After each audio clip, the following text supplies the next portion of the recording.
Hey guys, and welcome to another episode of Let's Mod Warframe.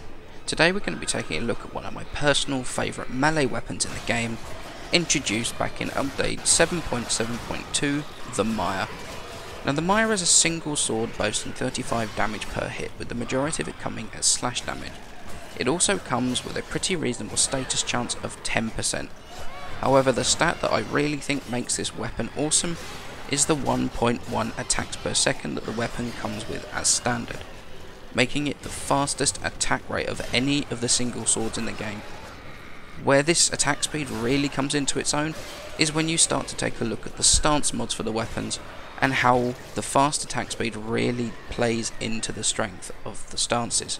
So there are two stances that are available for the Myer, Crimson Dervish and Iron Phoenix. Now while Iron Phoenix allows for more manoeuvrability with the weapon due to the stance not causing the weapon to lose any of the attack speed, firstly it doesn't match the polarity of the stance slot on the weapon, causing problems when modding, and secondly the damage buffs that it receives from the combos fall horrendously short when compared to the other stance. As I talked about earlier, the awesome attack speed means two things for the weapon. Firstly, you can put on Sword Strike onto the weapon and not lose a huge amount of that decent attack speed. And secondly, it lends itself to Crimson Dervish insanely well. Crimson Dervish as a stance boosts damage by around 300% on the first combo alone, at the cost of reduced attack speed. Now while on other slower single swords, this attack speed loss, especially when combined with Sword Strike, can make some weapons feel so slow that they are completely unrealistic to use. This, however, is not a problem that the Myer runs into, with its decent attack speed able to counter that slowing effect that the two mods have combined on the weapon. The weapon does come with some downsides, however. The innate toxin damage that the weapon comes with is really nothing to write home about, and is very weak, with it verging on being completely useless very early on. Also, the very low crit chance, while not a direct downside to the weapon, does limit the weapon as to what build you can put on it, although it's barely able to be called a downside in reality. Now the weapon itself is purchasable as a blueprint from the market and is not very expensive to build at all, with it requiring only 1000 ferrite, 1500 nanospores, 2000 alloy plate, and the most expensive part, which is just 2 neural sensors, and it carries a mastery rank requirement of 0, meaning that this weapon is great for newer players, especially since most of the melee mods are reasonably easy to farm and reasonably cheap to rank up. Okay, so let's move on to starting to mod the Myer. We're going to start with the stance mod, which is Crimson Dervish, as we spoke about before. We're going to go with Pressure Point, Fury, Jagged Edge and Sword Strike, which are pretty much your standard damage mods, which Jagged Edge increases the slash damage of the weapon. Sword Strike is just increasing your overall white damage, with a reduction in attack speed. Now the Myer hits so quickly anyway, especially when you combine it with Fury, it really does help a lot. And then we're going to go on to elemental mods. We're going to go with Molten Impact and Shocking Touch for radiation damage. We're going to go with Focus Energy just to bring that channeling cost down a little bit, plus also boost that radiation damage. And then we're going to go with Life Strike, since going melee only against range units like the Grineer can be very difficult, especially if you run out of stamina. So just having the Life Strike in there just to help keep your health topped up is definitely a nice thing.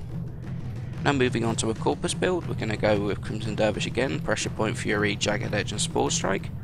This time we're going to go with Shocking Touch and Focus Energy, but combine that with Northwind just to bring up that magnetic damage against your heavily shielded units in the Corpus. And then we're going to go with Virulent Scourge to help boost that innate toxin damage that the Myer has, plus boost your status chance. Now moving on to your Void build, we're going to go with Crimson Dervish again, Pressure Point, Fury, Jagged Edge and Sword Strike. Virulent Scourge and Shocking Touch this time to provide that corrosive damage against the heavily armoured units in the Void. Now we're going to go with Molten Impact, which is also very good against those Void units. Plus, as we discussed earlier, that Life Strike against your ranged units. Now I know we don't have that against the Corpus, but I feel that against the Corpus the boost in the toxin damage is more useful than having that extra life steal. But again, that is personal preference and you can switch either out if you wish. Now onto my recommendation as to whether I feel this weapon is worth building and investing a catalyst into, and my answer is absolutely yes. I wouldn't even hesitate. The Myer is one of my all-time favourite melee weapons in the game, firstly because I never see anyone using it, and secondly because due to that reason it's one of the most underrated and one of the most forgotten melee weapons, when there is no reason for it to have been completely overlooked. The attack speed combined with the damage of Crimson Dervish and Spoiled Strike, with the very little in the way of loss of attack speed, means that this can seriously stand up high and compete with some of the more recognised melee weapons like the Dragon Nakana. The introduction of Melee 2.0 really gave a new lease of life to some weapons, the Myer being one of those included. However, due to it not being recognised as one of the quote-unquote best weapons in the game, it doesn't get the credit it deserves. In terms of taking the weapon further, with whether it's worth putting 4 on the weapon, and honestly I wouldn't hesitate to do one of two things.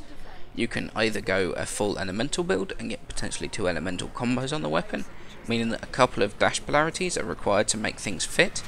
However, mods like Jagged Edge could be switched out for Buzzkill, the slash event mod, further boosting that slash damage, or maybe even change out the elementals for the dual stat event mods to take advantage of that decent status chance.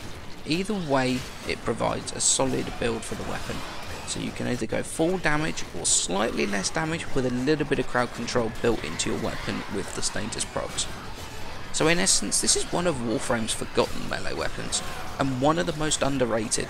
I recommend giving it a second chance and you'll be blown away. As always guys, many thanks for watching. Please remember to leave a like and subscribe for more Warframe content, and I shall see you in the next episode.